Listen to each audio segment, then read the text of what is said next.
início ao seminário Saberes Ameríndios. A sessão de hoje é Histórias. Deixa eu só me achar aqui. E a sessão de hoje é agora de manhã, com as falas da Marina e do Paride. E à tarde nós vamos ouvir Dominique Galois e Fabiola. No programa do seminário, a Dominique pediu para esclarecer a vocês que está faltando o resumo da apresentação dela, cujo título é Datar o Começo do Mundo. Então eu peço que vocês acrescentem essa informação no resumo, para completar a programação de hoje, certo? Então...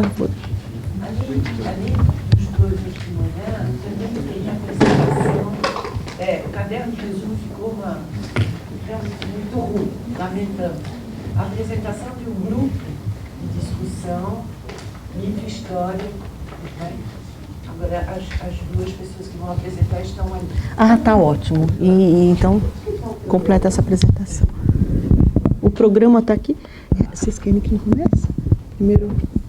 Acabou, né? Pode passar para... Vocês começam? Então a gente começa com a apresentação do grupo de história.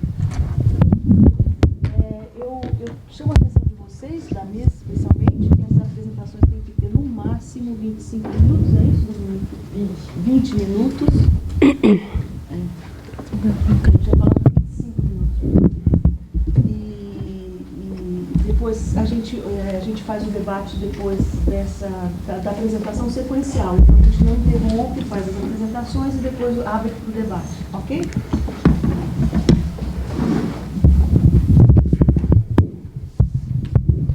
Bom dia. Dá para ouvir tudo bem aí? Não está muito alto? Então, eu e a Gabriela estamos representando o grupo de estudos Mito e História, que foi criado em função, na verdade, das discussões aqui do Seminário Saberes Ameríndios. E, como se trata de um grupo, nós propomos fazer, na verdade, um texto mais curto, mais simples, para apresentar para vocês de maneira mais didática alguns resultados parciais desse debate. Então, a gente propôs o debate entre mito e história na construção das concepções sobre as historicidades ameríndias. Esse texto resultou das discussões realizadas no âmbito do Sexta USP, pelo Grupo de Estudos Mito e História, e do exercício analítico de seus participantes a respeito do pensamento de antropólogos e historiadores fundamentais nas trajetórias de discussão desse grupo, a exemplo de Dominique Galois, Navarrete Linares e Calavia Sais, com 3 de seus textos relacionando-os em uma perspectiva teórico-metodológica com alguns conceitos e binômios presentes nas obras de Lévi-Strauss e Brodel, autores muito lembrados durante todo o semestre. Nosso objetivo central é pensar quais são os fundamentos que os diferentes autores utilizam para apresentarem os diferentes regimes de historicidade ameríndios, entendendo esses regimes específicos de historicidade enquanto construções ameríndias sobre a passagem do tempo. Nos interessa esmiuçar, a partir dos textos trabalhados nos encontros, de que forma os conceitos como verdade, verossimilhança, mito e história são mobilizados por esses autores para a construção teórica do que seriam cada uma das historicidades ameríndias analisadas. É importante destacar que o presente exercício laboratorial, sobretudo de cunho teórico-metodológico, parte de uma bibliografia circunscrita e se afasta de qualquer pretensão que ambicione esgotar o tema aqui proposto. Nosso objetivo é o contrário, suscitar pontos que expandam as questões ao invés de fechá-las. Começaremos pelo trabalho de Galois. Em sua obra Mairi Revisitada, a autora parte de seu campo entre os Wayampi, a partir do qual estuda um conjunto específico de narrativas deste povo. Essas referem-se ao surgimento dos brancos depois da criação da humanidade e ao distanciamento dos Wayampi frente aos mesmos, após a perda de seu lugar de origem. Analisando essas narrativas sobre o passado, colhidas ao longo de anos de pesquisa, Galois afirma que mito e história não podem ser considerados como gêneros de discurso diferentes ou opostos. A autora propõe mito e história como formas diferentes de estar no tempo, que são complementares entre si. A temporalidade mítica seria aquela da ordem da lógica, atemporal e classificatória, que se referiria a um tempo originário, liminar, distinto da realidade atual. Já a temporalidade histórica, por sua vez, seria da ordem do evento e privilegiaria a referência a marcações temporais e espaciais em uma ordem cronológica. Estas duas formas de perceber ou estar no tempo se complementariam no momento da construção de discursos. Neste sentido, os narradores manipulariam, no momento da formação desses discursos, estes dois modos de temporalidade, dependendo do contexto em que seriam produzidos. Assim, no momento de produção de um discurso sobre o passado, seleciona-se elementos que produzem narrativas capazes de fabricar o futuro, nos termos de Manuela Carneiro da Cunha e Eduardo Viveiros de Castro. A construção dessa memória prospectiva funcionaria de modo a selecionar elementos do passado, visando orientar, controlar ou modificar o rumo das relações que estariam em jogo nos contextos vivenciados pelos Wayampi. Suas narrativas sobre o passado não atentariam, assim, à reprodução social, mas à criação de um futuro social. Aqui, o contexto de produção desses discursos é tido como fundamental na análise dos mesmos. Nesse sentido, a categoria evento é apresentada como um meio de pensar os contextos de enunciação e, por sua vez, as relações que variam de acordo com as interpretações circunstanciais.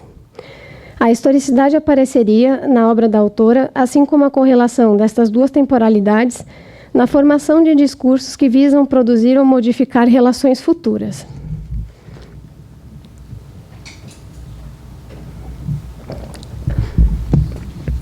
Galois se aproxima, de forma tênue nesse ponto, de Federico Navarrete Linares, que vê a historicidade como a construção dos discursos sobre o passado, mas enquanto um recorte de realidades, não como a volta a acontecimentos necessariamente ocorridos em algum ponto desse passado. Segundo o autor, geralmente utiliza-se o passado para dar legitimidade ao presente e estabelecer uma relação simbólica entre ambos. Os discursos sobre o passado, assim, estariam carregados de intenção política e nos ofereceriam elementos para pensar principalmente o presente das populações que o produzem, no sentido de que são pensados e construídos num dado momento, de acordo com as exigências percebidas pelo narrador. Assim como Navarrete Linares, portanto, Galois vê as narrativas sobre o passado como construções que carregam sempre uma intencionalidade. Em Mairi Revisitada, a autora chamaria a atenção para o que ela denomina discurso-ação, pelo meio do qual os Wayampi afirmariam sua posição nos jogos de relações interétnicas. Nessas falas para branco, perceberia-se um processo que a autora chama de implosão da estrutura estacionária do mito para seguir o devir aberto da história, o que é percebido como uma estratégia de diálogo com os não indígenas. É interessante notar que Calavia Sais observa algo parecido entre os Yaminawa, onde as histórias para branco também são construídas através da manipulação de argumentos míticos e históricos segundo necessidades políticas atuais. Também neste ponto, Navarrete concorda com Dominique e com Calavia. Em seu texto sobre a relação de similitude entre México Tenochtitlan e Aztlán, o autor sugere que, para a tentativa de entendimento pleno das fontes indígenas sobre o passado, sobretudo o caso mexica analisado por ele, é necessário o aporte entre duas disciplinas e seus métodos, ou seja, o de explicação histórica e a mítica. Mas, para que as ferramentas analíticas de ambas as disciplinas se tornem compatíveis, seria antes necessário rever os conceitos mesmos de mito e história. Segundo o autor, a revisão de ambos conceitos abriria um canal de diálogo entre o regime de historicidade ocidental científico e outras formas de historicidade, incluindo aquelas indígenas. Assim, excluiria a tentativa de desqualificação a priorística das formas de recordação do passado de outras sociedades, como tem sido feito ao caracterizá-las como míticas. Navarrete desconstrói a noção de mito como oposto da história, a antiga dicotomia entre logos e mitos, onde o mito é apenas o esvaziamento da racionalidade, logos. Para o historiador, mito e história não são dois tipos de discurso incompatíveis, mas sim camadas de um mesmo discurso. Ou seja, todo discurso histórico pode incluir elementos mitificados, personagens, datas ou lugares, qualquer símbolo pode ser imbuído de um valor simbólico que lhe confira maior importância.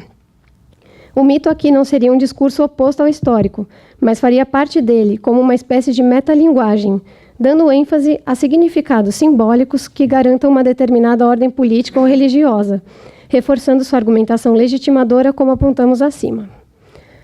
Assim, para o autor, as fontes indígenas nauas, por exemplo, devem ser analisadas enquanto fontes de histórias oficiais, onde ideologia e verdade não são incompatíveis, mas apoiam o caráter persuasivo, narrativo e simbólico desses discursos. Ao retomar as ideias de Paul Veyne, Navarrete Linares relembra que a valorização de uma determinada tradição como mítica é mais uma projeção da historiografia ocidental e de nossa concepção de realidade frente a tradições exógenas. Assim, o tipo de registro das tradições históricas indígenas, como oralidade ou escrita pictoglífica, por exemplo, não invalidariam seus próprios critérios de verdade. Na tradição indígena, a verdade não estaria apoiada na escritura em si, mas nos portadores de sua tradição. Neste ponto, notamos duas importantes reformulações. Tanto o conceito de verdade quanto de história não estariam fixos, mas determinados pelos portadores da tradição histórica e de suas respectivas sociedades. Portanto, ao se debruçar sobre as fontes a respeito do passado produzidas por indígenas e considerá-las como plenamente históricas, não quer dizer que este autor as encaixe nos critérios de história científica ocidental, considerando como o verdadeiro e objetivo, mas sim que essas possuem critérios próprios para a confecção de seus relatos sobre o passado, e que estes dependem da perspectiva presente dessas sociedades. Assim, a partir do caso Mexica, Navarrete propõe os seguintes critérios para esse regime histórico. Seriam discursos de considerável antiguidade, que se pretendem legítimos, utilizam critérios para a distinção de verdadeiro e falso, partem de uma condição socialmente determinada da realidade, do que seria tempo e agentes históricos, além de terem um fim persuasivo e legitimador, vinculados a grupos sociais específicos. Todas essas características conceituam a história como uma construção social e política para o autor. Como também proposto por Calavia Sais, quando pretende-se analisar a história de outras sociedades, é necessário que a forma como ela própria se vê e teoriza a sua história sejam levadas em consideração. Mais importante ainda seria dar ênfase na diferença entre essas formas de recorte da realidade passada ameríndias e a historiografia ocidental. Mais do que apenas afirmar a existência de outras histórias, é preciso enfatizar o outras, ou seja, analisando-as enquanto forma de racionalização, enfatizando suas diferenças e propriedades características, o outro, em relação à história científica, não tentando acomodá-la segundo os elementos característicos conhecidos por nossa historiografia, como personagens, lugares, definições, etc. A partir de um estudo de caso da sociedade Yaminawa, Calavia Sais demonstra que esse tipo de pontes entre a história ocidental e a historicidade Yaminawa não seria possível, justamente porque essa não dispõe dos mesmos elementos tão comuns à escrita da história tradicional. Este modelo proposto pelo autor, a partir da percepção Yaminawa de história, não possuiria sujeitos históricos transcendentais ou sequências temporais. Ele sugere que a historicidade seria dada antes mesmo de ser narrada, ou seja, na variabilidade mandatória das estruturas do pensamento, na constante reformulação dos relatos e de suas variáveis sobre o passado, através de uma estrutura de pensamento pré-existente ou mítica. Neste sentido, ter ou não um sujeito histórico dependeria, antes de tudo, das estruturas de pensamento, e não de uma ideia cronológica do tempo. Neste sentido, o fato de Yaminawa incorporarem ou inventarem novas histórias é interpretado por Calavia como um exemplo de que a estrutura subjaz às formulações, incorporações e subjetivações. Citando o Calavia, os povos indígenas absorvem a história alheia não porque careçam dela, mas porque a submetem ao mesmo regime de subjetivação que é aplicado ao material sociológico, ideológico ou técnico. Assim, o branco na cosmologia Yaminawa foi posto em categorias já existentes, aquelas que tratam da aquisição de saberes de outro. Cito Calavia: o conjunto de categorias usadas para descrever as relações possíveis no cosmo, que já contava com alteridade em seu âmago, fica perfeitamente frio ante essa presença. O autor destaca que a historificação de uma série de relatos foi resultado da indagação feita por ele mesmo, que, ao se perguntar sobre o passado Yaminawa, proporcionou a eles uma oportunidade de inventá-la, assim como aconteceria nos discursos dos chefes Wayampi, que focariam seus discursos na temporalidade histórica ao dialogar com os brancos. Neste sentido, ao apresentar relatos históricos sobre o passado de ordem sempre discreta e uma pluralidade desorganizada do presente, os Yaminawa, segundo Calavia, nos apresentariam talvez um novo caminho de pensar a história entre os povos indígenas, a partir de conjuntos de variantes que obrigam diversas leituras e que dão sentido ao relato. Da mesma forma, a compreensão de Calavia dos mitos Yaminawa enquanto histórias dos tempos que os animais falavam tempo este que não se separou em um tempo exclusivamente humano, pois ainda permaneceria paralelamente no xamanismo, mostra que, independente das formas que tomam os relatos sobre o passado, e ainda que eles tracem uma linha no passado para o tempo atual, estes dizem respeito mais a uma distância sincrônica do que diacrônica. Inclusive, seria na variabilidade destes relatos paradigmáticos que aconteceram no passado e já se encerraram, que pode ser encontrada a história Yaminawa, o que indica que a mitificação da história e a historização do mito podem se suceder regularmente, assim como Galois mostra no caso Wayampi também. À guisa de conclusão, lançamos mão de reflexões proporcionadas pelo debate de Lévi-Strauss e Braudel para repensar sobre os usos de modelos explicativos e analíticos pautados nos conceitos de estrutura e conjuntura, à maneira de uma variação. Ou seja, relacionamos aqui os autores não de modos a encaixá-los em modelos propostos por esses outros autores, Lévi-Strauss e Braudel, mas entendendo-os como os autores que transitam entre estrutura e conjuntura, segundo uma ênfase que dão a esses termos na construção do que seriam as historicidades ameríndias. Primeiramente, podemos verificar que a concepção de história de ambos os autores se distanciam no sentido de que Lévi-Strauss, por exemplo, pensava o trabalho historiográfico enquanto pautado pela ênfase em acontecimentos em tempo breve, sobretudo nas atividades conscientes concretas, o que lhe rendeu uma concepção de história criticada por Braudel. De acordo com a proposta do autor, a tarefa da antropologia e do antropólogo seria chegar às estruturas inconscientes dos pensamentos através das ações conscientes. Braudel propõe uma análise da história pautada pela criação de feixes de explicações, que ele denomina como modelos, flexíveis mediante a conjuntura. Braudel acredita, assim como Lévi-Strauss, na necessidade de acessar as estruturas inconscientes de pensamento, porém propõe um movimento que parte da conjuntura para a estrutura, e os modelos que depois volta para a conjuntura de longa duração.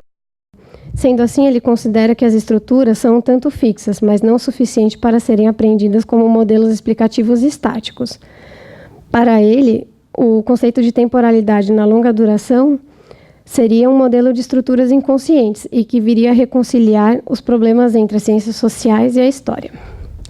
Para Navarrete, por exemplo, o mito seria uma camada de significados simbólicos que ganham esses sentidos dentro dos discursos sobre o passado, se adicionado às partes constitutivas do discurso. Não seria, portanto, um discurso mítico ontológico, mas um discurso histórico mitificado, ou seja, pleno de significados. No texto de Dominique, mito e história seriam maneiras de estar no tempo, que se complementam na formulação de discurso sobre o devir, não sendo assim incompatíveis, mas duas formas imbricadas de pensamento. A historicidade estaria, assim, na articulação entre essas temporalidades em um contexto específico de enunciação. Neste sentido, estes dois autores concordam-se na ênfase que dão a conjuntura de formulação dos discursos, ainda que discordem quanto às suas definições de mito.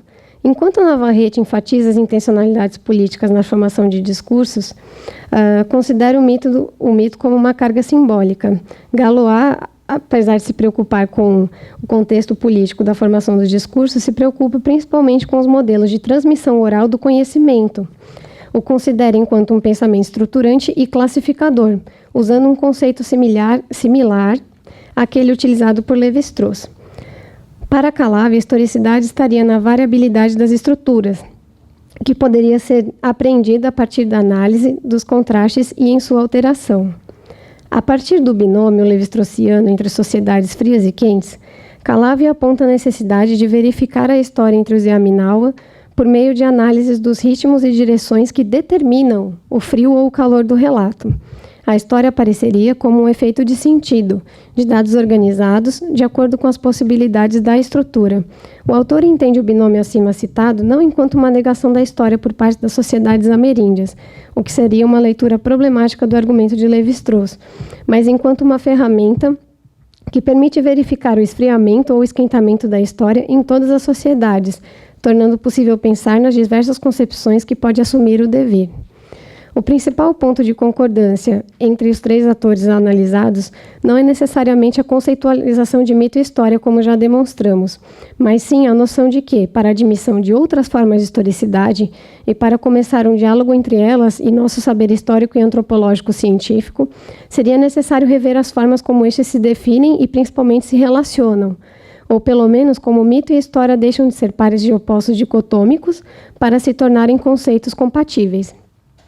Neste sentido, a percepção da construção das historicidades ameríndias pelos autores passam necessariamente por uma reconceitualização e posteriormente por uma rearticulação de mito e história, onde o mito não mais seria a ausência da racionalização, mas faria parte dos discursos históricos ameríndios. Para todos os autores analisados, a historicidade é justamente uma elaboração, uma construção social ou política. Assim, mesmo que os critérios para a construção das historicidades ameríndias variem, para os autores essa historicidade existe enquanto um sistema classificatório consciente ou inconsciente do presente sobre o passado. Nas palavras de Marcio Goldman, que citamos para encerrar, as distintas historicidades peculiares a cada sociedade ou cultura constituem a forma particular através da qual ela reage ao fato inelutável de que estão no tempo ou no devir. Trata-se, então, de revelar que diferentes tipos de historicidade estão vinculados com diferentes tipos de reflexão acerca delas, os quais, por sua vez, fazem parte do tipo de historicidade sobre o qual refletem. As dificuldades nesse embate de reformulação, ou por que não, de demolição conceitual são enormes, e as próprias molduras vocabulares tornam a tarefa ainda mais delicada. Muito obrigada.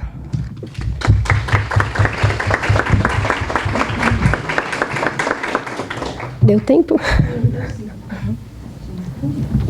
Então, a gente passa imediatamente a palavra para a professora Marina Vanzolini, aqui do Departamento de Antropologia, para a apresentação da sua fala, que é intitulada Antes do Tempo, Mitos Xinguanos sobre as Origens de um Mundo Dividido. Estão me ouvindo? Estão bem? Bom, queria agradecer o convite do Sexta e da Dominique. Queria também esclarecer, ou enfim, comentar que o título dessa minha fala, na verdade, é o título que eu propus para uma fala que eu vou fazer no fim desse mês, num congresso, num seminário sobre mitos cosmogônicos, organizado pelo Centro Brasileiro de Pesquisas Físicas, ou seja, um congresso, um ciclo de debates organizado para promover o diálogo entre, justamente, saberes científicos e fora, né, e saberes outros. E, na verdade, quando eu pensei no título dessa fala, eu pensei mais ou menos o que eu queria dizer e pensei um título que me pareceu atraente, digamos assim, marqueteiro, para os físicos. Mas, à medida que eu fui escrevendo o que eu vou apresentar aqui, eu achei que não era disso exatamente que se tratava. Ou, pelo menos, antes do tempo, não é justamente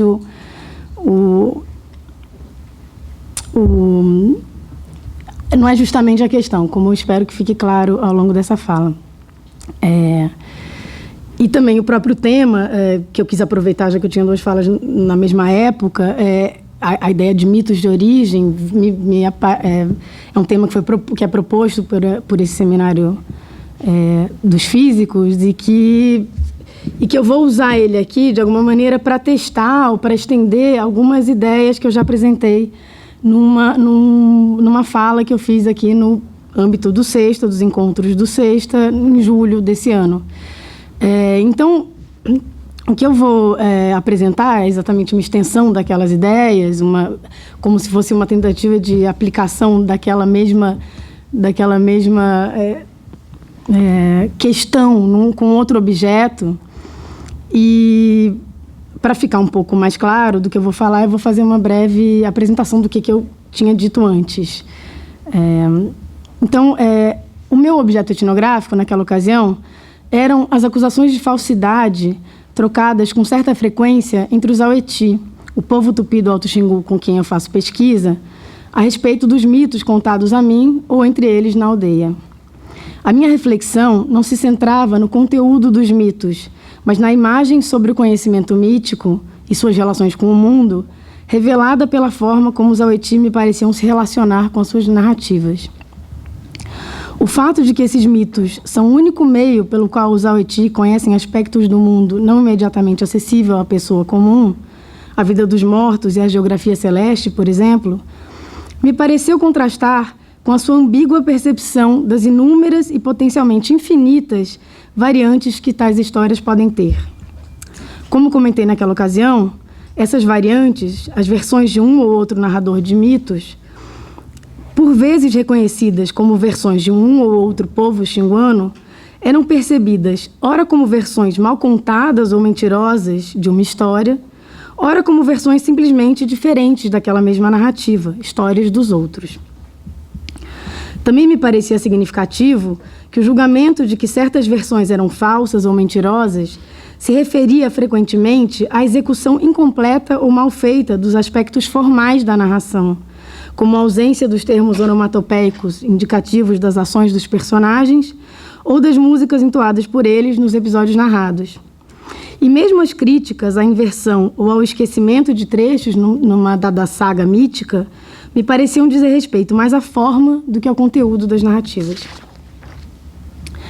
Em outras palavras, creio que, apesar de atribuir aos mitos a função de fonte fundamental de saber, os Aweti reconhecem também seu caráter radicalmente relativo, pessoal e instável, de tal forma que uma variante pode ser considerada apenas a história de outra pessoa. O mito contado por um determinado narrador será considerado melhor do que outro, não porque expressa melhor a verdade do mundo, ou pelo menos não creio que a questão se coloque nesses termos, mas porque reproduz melhor a fala original daquele que o contou primeiro. Mas aqui, é claro, o julgamento depende da própria experiência do ouvinte. Melhor será o mito que reproduz a forma narrativa tal qual ele mesmo escutou em sua infância. Um mito bom, correto, é aquele que reproduz em maiores detalhes sua origem subjetiva como fala de alguém, não sua relação objetiva com aquilo de que fala. O que eu gostaria de fazer aqui é estender esse raciocínio para pensar a questão dos mitos de origem Aweti, uma noção, na verdade, problemática, como voltarei a comentar. Antes de prosseguir, eu vou situar rapidamente o meu campo. Os Aweti são um povo falante de língua tupi, que habitam a região conhecida na literatura etnológica como Alto Xingu, uma região que compreende a área dos formadores do rio Xingu, localizada hoje dentro do Parque Indígena do Xingu, no nordeste do estado do Mato Grosso. Desde que descritos pela primeira vez, em fins do século XIX, os povos que habitam essa região, falantes de línguas aruaque, caribe, tupi e da língua isolada trumai, foram reconhecidos como integrantes de um sistema multiétnico, marcado pelo compartilhamento de padrões estéticos, éticos e de organização social, além de intensas redes de trocas cerimoniais e econômicas, entre muitas aspas. Ou seja, Alto Xingu conforma uma área cultural, por assim dizer, multiétnica. A arqueologia revelou mais recentemente que essa configuração data, em suas linhas mais gerais, pelo menos de meados do século XVIII, sendo a ocupação caribe-aruaque bastante anterior a isso, datando do século X a.C., provavelmente, depois de Cristo, perdão. A confusão, por vezes presente nestas reflexões, entre modos Aweti e xinguanos de pensar, não é inconsciente. Ainda que seja virtualmente impossível garantir que as análises baseadas na pesquisa com os Aweti sejam válidas para todos os demais xinguanos, o fato de que os Aweti se pensam como legítimos representantes daquele coletivo me obriga a entender suas formas de pensar como perfeitamente xinguanas, sem deixar de notar que elas revelam necessariamente uma perspectiva Aweti sobre o Alto Xingu. Todo conhecimento é relativo, uma lição que extraio da convivência com eles. Essas considerações não são tão importantes nesse contexto, contudo, na medida em que não estou preocupada em generalizar um modo xinguano de pensar os mitos, mas procuro, antes, pensar, a partir do modo Aweti de entender os seus mitos, algumas possibilidades para o entendimento dos mitos ameríndios em geral. Eu acredito que os fatos etnográficos que tomam como base para essas considerações são bastante difundidos entre os povos indígenas das terras baixas sul-americanas. Obviamente, a validade do que eu vou dizer num contexto ameríndio não é o problema que eu me coloco aqui, ainda. Os Aweti possuem uma série de mitos que podemos identificar como mitos sobre a origem do mundo, sendo os mais importantes, ou reconhecidos entre eles, aqueles ligados à saga dos gêmeos demiurgos Sol e Lua. Essas histórias não narram propriamente o surgimento do universo, porque este aparentemente sempre existiu, mas a origem de suas configurações atuais. Neles, identificamos sempre o movimento de criação de diferenças que Lévi-Strauss, na sua extensíssima análise da mitologia indígena do continente americano, e tendo como base o modelo da linguística estrutural, vai entender como passagem do contínuo ao discreto, e que Viveiros de Castro reformula em termos de uma passagem de um estado de pequenas diferenças intensivas a cada ser, homens que são homens e animais ao mesmo tempo, há uma passagem dessas pequenas diferenças a grandes diferenças ou diferenças entre os seres, a diferenciação das espécies animais, dos animais e dos homens, notadamente. A mitologia xinguana, de fato, tematiza essa passagem em níveis muito variados. A saga de Sol e Lua explica, por exemplo, a transformação de um mundo de escuridão, tempo de noite contínua, para um mundo com a presença da luz solar, criada com a confecção de um belo cocar de penas amarelas e vermelhas por sol. A mortalidade, instauração da sucessão geracional, é resultado da incapacidade dos gêmeos de recuperar a vida de sua mãe morta pela sogra jaguar, episódio que também marca a origem do Quarup, o rito funerário xinguano. Explica-se a origem dos humanos atuais e sua diferenciação em povos com especialidades produtivas e características culturais diversas, quando da distribuição de diferentes armas e artefatos a gentes criadas por Sol a partir de flechas encantadas. O mito conta essa mesma saga mítica conta como se originaram diversas espécies animais que antes eram humanos com características similares àquelas dos animais em que se transformam. Fala ainda da apropriação pelos humanos da flatulência, do sono, da ereção masculina e do ciúme, atributos ou objetos antes pertencentes a certas gentes animais, o cupinzeiro, o bacurau, um tipo de lagarto, uma espécie de coruja, instaurando assim uma série de alternâncias biológicas e sociológicas, o processo da digestão, a variação entre o tempo do trabalho e o tempo do descanso, o sexo e o seu corolário, a alternância geracional, e o ciúme. Bom, eis um tema que merece maiores considerações a Lures.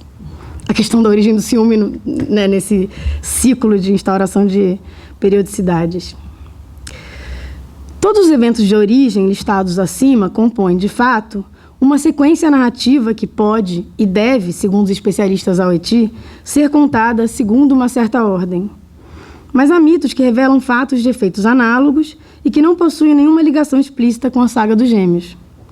A diferenciação entre os povos, por exemplo, também é explicada pelos Aweti através da história de uma grande inundação que obrigou todos os índios a se refugiarem em canoas, então amarradas ao topo das árvores mais altas que haviam ficado descobertas pela água.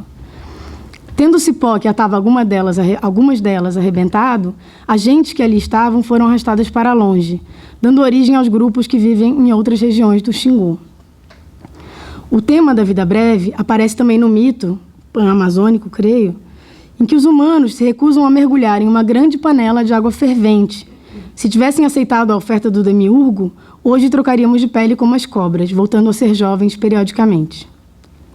Na própria saga dos gêmeos Sol e Lua, tal como contada pelos Aweti, ou por alguns Aweti, há um outro episódio, anterior à diferenciação da gente flecha, que dá conta das diferenças linguísticas existentes entre os povos do Alto Xingu. No lamento fúnebre que entoam para o Quarup da sua mãe, os gêmeos enunciam, em todas as línguas xinguanas hoje existentes, como deve ser o lamento pela morte de todos os tipos de parentes reconhecidos pela sociologia indígena xinguana, dando origem à própria diferença idiomática entre os povos.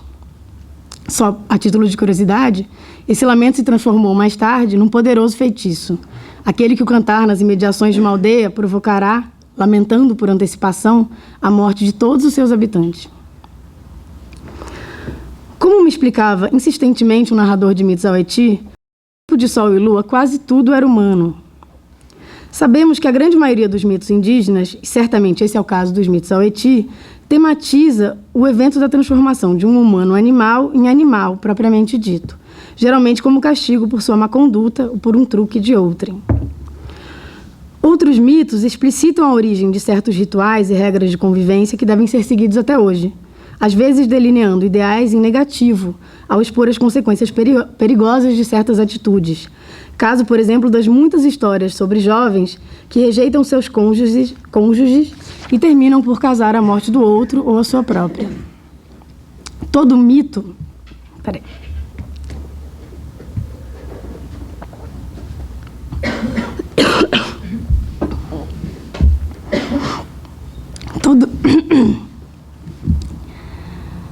Todo mito narra, em alguma medida, a instauração de uma ordem nova. E isso faz maior sentido quando nos lembramos que não há propriamente uma história do surgimento do mundo aqui, mas sempre histórias da transformação do mundo no que é hoje. Essa observação é ainda confirmada, no caso Aweti, pelo fato de que a noção de mito aqui utilizada substitui um termo nativo que os índios geralmente traduzem por história, diferenciando-as eventualmente entre histórias dos antigos e recentes, mas que pode ser traduzido literalmente como coisa de orientar, tomolcap, termo cuja raiz, molká, remete à ideia de orientação, instrução, como um discurso de um pai para um filho. Não vou voltar aqui a essa etimologia que discuti na minha apresentação anterior, de julho, mas noto apenas que ela indica esse potencial criativo, gerador de uma nova ordem de qualquer história, antiga ou atual. Tudo que já se passou, e que pode ser relatado como história, funciona como um aviso de como as coisas são ou podem vir a ser. Todo mito, nesse sentido, é um mito de origem. Esse é um elemento central do meu argumento, ao qual retornarei a seguir. Mas retomo por um instante aquelas histórias dos antigos que instauram as características fundamentais da vida humana, e não humana, será? Hoje. Como disse, não é difícil perceber que essas histórias tematizam, de um modo geral, a origem das diferenças e periodicidades do mundo atual, a passagem do contínuo ao discreto, para usar a expressão adotada por Lévi-Strauss. Mas a criação dessas diferenças dificilmente será pensada numa sequência cronológica organizada e coerente, na qual se possa notar uma criação progressiva da ordem. A impressão que temos, ao ouvir uma profusão de histórias dos antigos, é que elas tematizam um processo similar, essa criação das diferenças extensivas, sem se preocupar com a construção de uma narrativa contínua, evidenciando apenas a repetição de um mesmo esquema de transformação. A enunciação de um evento mítico, geralmente considerado parte da saga de Sol e Lua, fora desse contexto e significativamente transformado, ilustra o que eu quero dizer. Trata-se da história da distribuição das armas e artefatos agentes flecha. Como me disse antes, os índios eram como os brancos, e os brancos como os índios, me disse certa vez um Aweti. Oh, meu Deus.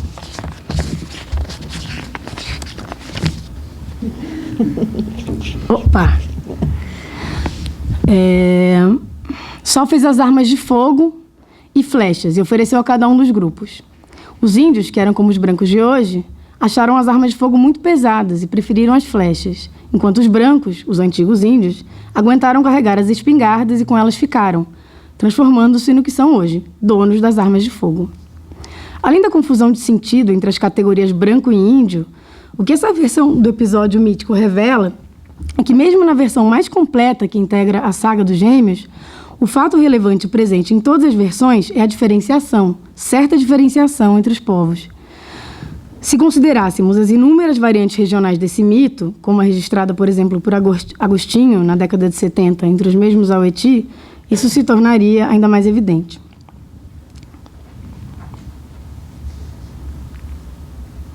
Mesmo que não haja uma concordância em relação a que povo escolheu qual artefato ou quais povos se originaram nesse evento, o que sabemos com certeza é que se trata de um episódio onde algumas diferenças importantes entre os humanos foram criadas.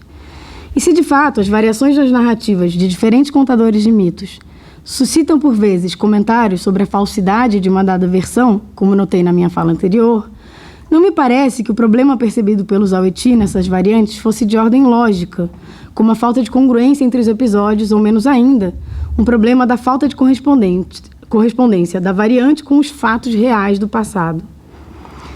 Em relação à questão cronológica das transformações, por exemplo, as histórias geralmente presumem a ordem cujo estabelecimento elas instauram. Como o mundo foi desde sempre plenamente social, povoado por jatobás, morcegos e onças que viviam em aldeias, faziam rituais, trabalhavam e namoravam como os índios de hoje em dia, a ordem surge progressivamente num mundo que já estava de alguma forma ordenado. É preciso, então, que ao narrador lembrar o ouvinte, quando conta da confecção do maravilhoso cocar de penas de sol, por exemplo, não havia luz naquela época, só havia escuridão.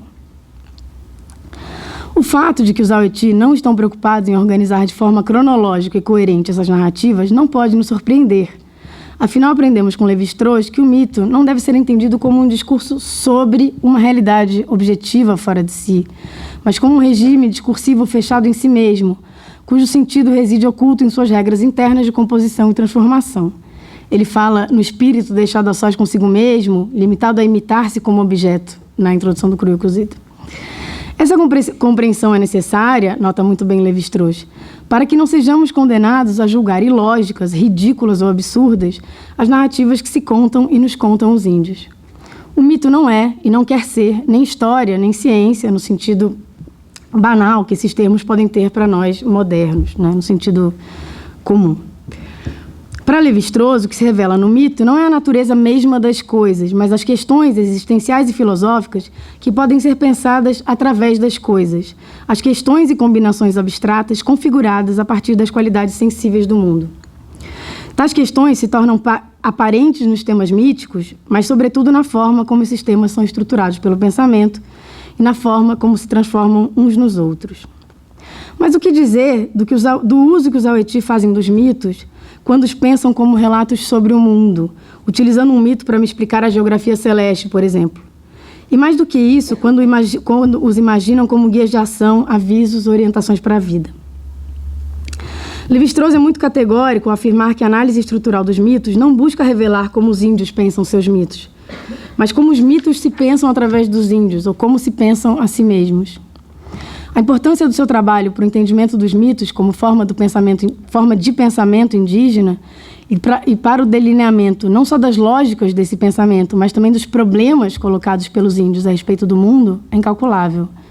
Seu trabalho permitiu à etnologia muito mais do que ver a ordem escondida sob o caos das regras de casamento ou dos mitos. Permitiu perceber que os problemas que os índios se colocam podem ser distintos daqueles que os etnólogos e os cientistas nos quais eles se espelham se colocam, questão que fica cada vez mais clara ao longo das mitológicas. No entanto, a ideia de que a análise estrutural não se ocupa da forma como os índios pensam os mitos, interessando-se apenas por desvendar como os mitos se pensam a si mesmos, aponta para uma imagem bastante problemática da antropologia, como se coubesse ao analista explicar realidades inconscientes para o nativo, a qual apenas ele, o estudioso estruturalista, tem acesso. Mas essa proposição de que os mitos se pensam e que revelam, através da análise estrutural, lógicas imperceptíveis a olho nu, é interessante demais, e o método analítico a ela associado é profícuo demais para que sejam simplesmente deixados de lado. A questão é saber se não podemos conectar esse metapensamento do mito, por assim dizer, com o pensamento indígena sobre o mito como modo de conhecimento. A questão que me coloco aqui, em resumo, que não pretendo resolver tão cedo, é se podemos traçar alguma conexão entre as questões apontadas por Lévi-Strauss na sua análise da mitologia ameríndia e os modos como os ameríndios, no caso os Aweti, entendem os seus mitos. Considerando que os Aweti se contam mitos para explicar as feições do mundo atual, creio que perguntar sobre sua concepção do que seja um mito é perguntar sobre sua concepção da natureza, sobre a natureza do conhecimento, ou ao menos de certo conhecimento. Retorno, então, à questão dos mitos de origem, a título de encerramento temporário e um pouco brusco desta reflexão. Como disse, as histórias da tradição oral Aweti não conformam um todo coeso que explique a ordem atual das coisas, e menos a origem do mundo. Uma questão, já há tanto tempo apontada por Lévi-Strauss, se repete em muitos deles, mas sempre de modos um pouco distintos. E isso sem considerar variantes regionais, variantes históricas, etc. O problema da instauração de uma ordem cósmica, marcada por certa experiência do tempo, como a alternância dos ciclos biológicos, das estações do ano, das diferenças entre os povos. Que as narrativas sobre esse processo não coincidam e não acompanham uma só história, me parece revelar um aspecto fundamental do modo Aweti de entender esse regime de conhecimento. Acredito que os Aweti não concebem o saber sobre o mundo, senão sob essa forma fragmentada, extremamente pessoal que são os mitos. Relatos transmitidos através das gerações, cuja veracidade reside na precisão que podem manter em relação à forma com que tinham sido contados antes. Um mito bem contado é um mito bem lembrado, jamais inventado. Invenção aqui soa como uma acusação. Tudo o que se sabe sobre o que... Ou seja, quando os Aweti falam sobre outras pessoas contando mitos. Tudo o que se sabe sobre o que não é imediatamente visível, ou sobre um fato corriqueiro que simplesmente não foi presenciado, é conhecido através do relato de alguém, de uma história, toma o cap. Mitos são histórias de um passado longínquo e desconhecido, mas não deixam de ser histórias que retiram sua força do fato de terem sido originadas por um narrador, de terem sido originadas para um narrador e um ouvinte específicos em algum ponto identificável no passado recente. As histórias contadas por papai, por titio, por vovô. Disse que qualquer história, tomou cap, no limite é um mito de origens, um aviso do que pode vir a ser outra vez. Creio que esse entendimento do mito diz algo sobre o mundo de que os mitos falam, e logo sobre o conhecimento que se espera ter do mundo. Realidade cujos traços fundamentais não se desenvolveram naturalmente a partir de uma essência dada ou surgida do nada, mas de transformações contínuas a partir de um mundo já desde sempre ordenado, ainda que de formas muito distintas da atual, talvez insalubres para a vida dos humanos de hoje. Os proto-humanos dos tempos de Sol e Lua, por exemplo, eram vítimas dos ataques canibais da gente-onça, mais tarde expulsa da Terra. Talvez a ideia de que o mundo está em constante transformação compartilhe os mesmos princípios ontológicos dessa forma do conhecimento instável que é o mito. Se a passagem do contínuo ao discreto, o tema estruturalista por excelência, como sabemos, é de fato um tema central da mitologia Aweti, a marcha regressiva do discreto ao contínuo, questão que os mitos vão revelando a Lévi-Strauss, parece ser o princípio que rege a epistemologia implicada no regime do mito. Isso nos permite, quem sabe, repensar os mitos para além dos sistemas classificatórios a que Lévi-Strauss os associou, como se fossem a máxima expressão da estrutura lógica indígena.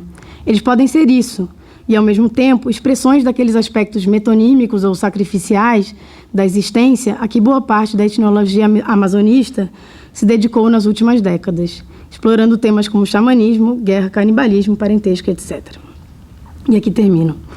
Vernon, num famoso ensaio sobre as origens da filosofia e sua relação com a mitologia na Grécia arcaica, faz duas observações que me parecem interessantes para esta reflexão. A primeira delas é que a filosofia nascente se faz uma pergunta semelhante àquela apresentada pelo mito grego. E eu não vou entrar aqui na questão do que é e como se pensa a mitologia grega, um problema para o qual eu não tenho competência de discutir. Ambos, mitologia e filosofia, diz ele, se perguntam sobre o surgimento da ordem a partir do caos, o que, em linhas muito gerais, vale para o caso ameríndio, ainda que ali, como vimos, a questão é um pouco diferente. A segunda observação, que me interessa mais, diz respeito às transformações dessa pergunta na nascente filosofia. O problema da passagem do caos à ordem reformula-se, na filosofia pré-socrática, em termos de um questionamento do princípio ou essência das coisas, aquilo a partir do que a ordem pôde se constituir. Ora, essa é a pergunta na qual os Aweti realmente não me parecem interessados, nem nos mitos nem alhures. Eles sabem, talvez, que tudo é sempre relativo e enganoso. Obrigada,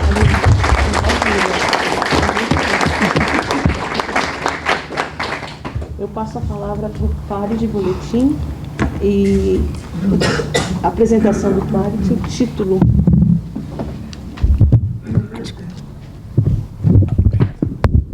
Da apresentação do Pare é Etnografia dos conjuntos narrativos Xikrin, propostas para pensar as histórias como agentes.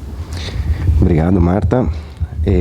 Antes de tudo, quero agradecer a organização do evento pelo convite e parabenizar, porque realmente está sendo super interessante, tanto ontem, de tarde e de noite, e como as apresentações de hoje. Espero estar à altura do que foi falado até agora. Então, eu vou ler também. Nessa apresentação, proporei, a partir de um conjunto que toma forma em diálogos mais ou menos formais com os Kayapós Xicrins do Rio Bacajá, uma forma de realizar uma etnografia das narrações, assumindo-as como sujeitos privilegiados da nossa atenção.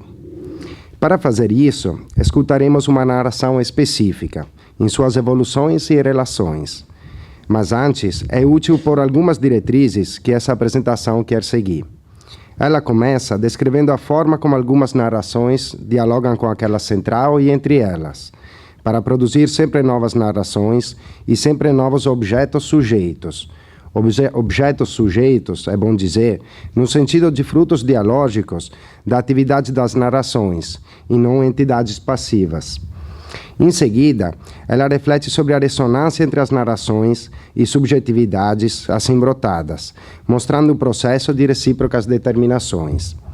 Antes de escutar as histórias falarem, precisamos, porém, de uma outra especificação, ou seja, como colocar essas narrações nas discussões sobre os Xicrins. Vários autores já trabalharam na direção de uma inserção dos Metum e Harém, os contos dos antigos, os mitos, no âmbito de um conjunto maior denominado Kukrazá, ou Necrei, dependendo dos autores. Segundo alguns, Kukrazá é a parte material de Necrei, mas segundo os Xicrins do Bacajá, Necrei denota somente as coroas de plumas, sendo estas um dos possíveis Kukrazá. Vamos nos deter um momento sobre esse conjunto. Operação de aproximação que nos permitirá sucessivamente de melhor escutar as narrações. Como dito, esse conjunto foi abordado por vários autores, e um traço comum a todas as leituras é que trata-se de um conjunto de elementos materiais e imateriais que concorrem a formar a pessoa enquanto sujeito propriamente Kayapó, nesse caso Xicrim. Algumas características importantes desses elementos Kukrazá são a exclusividade, ou seja, não é todo mundo que pode contar toda a história, utilizar todo ornamento, comer certos alimentos ou usar certos nomes, etc. A origem exógena, os nomes teriam sido trazidos pelos peixes, dos peixes pelos xamãs, os cocares teriam sido formados com as plumas pelos heróis ancestrais, bens da cultura material, como cestos, cintos de um determinado estilo, etc., que vêm do estrangeiro, e também roupa e outros bens industrializados. A circulação dos mesmos. O que confere distintividade às várias recombinações dos conjuntos é a constante circulação desses elementos, através das relações tabjue, inget, quatue, ou seja, entre avós e tios com netos e sobrinhos, para evitar que existam duas pessoas idênticas. Enfim, o reconhecimento coletivo da potência desses elementos, a qual expressa-se na participação no ato ritual, por exemplo, de nominação, etc. Todos esses elementos concorrem a formar específicos sujeitos, como demonstraram vários autores. Pelas suas características, esses elementos permitem a produção de pessoas mei, belas. O foco desse processo reside nas modalidades de transmissão do Kukrazá, o qual permite o reconhecimento da pessoa como parte de um grupo. Os Metum e Harém também participam desse conjunto de bens, e assim eles concorrem a formar a subjetividade específica de determinados membros dos coletivos, próprio pelo fato que entram como parte das prerrogativas individuais. Dito de outra forma, podemos inverter a figura a fundo, destacando que se por um lado uma pessoa pertence a um conjunto, parcial ou total entre os Xicrins, por compartilhar com elas o mesmo conjunto de Kukrazá, ou parte dele, o que produz a pessoa enquanto tal é propriamente a agência desse conjunto sobre ela no processo de produzi-la. Quem faz a pessoa é o Kukrazá, e as narrações são parte desse, do que deriva que as pessoas podem ser vistas como produto da agência dessas. Poderíamos nos deter mais sobre esses conjuntos, mas aqui quero propor outro tipo de abordagem. Pensar o conjunto desses estilos narrativos, biografias e Metum e Harém, como mais um elemento que pode ser encarado no processo de construir os atores no movimento do presente. A etnologia nas últimas décadas, através dos trabalhos de Descolar, Viveiros de Castro e Santos Graneiro, só para citar alguns dentre os vários outros possíveis nomes, evidenciou a convivência de múltiplos agentes na experiência da cotidianidade dos povos ameríndios. Frente a essa proliferação, a proposta é que seja possível, dessa forma, acompanhar as trajetórias seguidas pelas narrações, numa inversão de foco que põe em primeiro plano a agentividade construtiva dessas na ação de organizar o espaço do vivido, individual e coletivo, passado e presente, sem que necessariamente os múltiplos planos sejam cindíveis. De consequência, encontraremos aqui uma narração como eixo central, ao redor da qual cruzarão-se várias narrações que seguem registros estilísticos, finalidades e padrões diferentes. Mas o meu intento aqui não é propor uma exegese dessas narrações, o que não deixaria de ser interessante, mas sim fazê-las dialogar com os narradores, sendo esses sujeitos e objetos dessas histórias.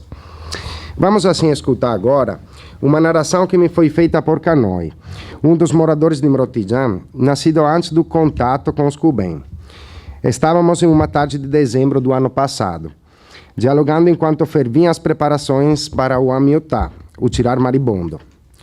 Conversando sobre as dificuldades de quando ele era mais novo para vir a ser um homem e poder casar, começou a me contar.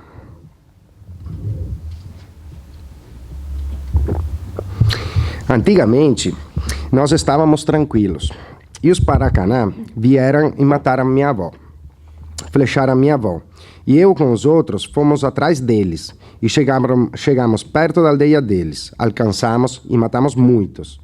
Aí nós matamos o dobro dos que mataram minha avó, matamos muito, até matamos um aleijado.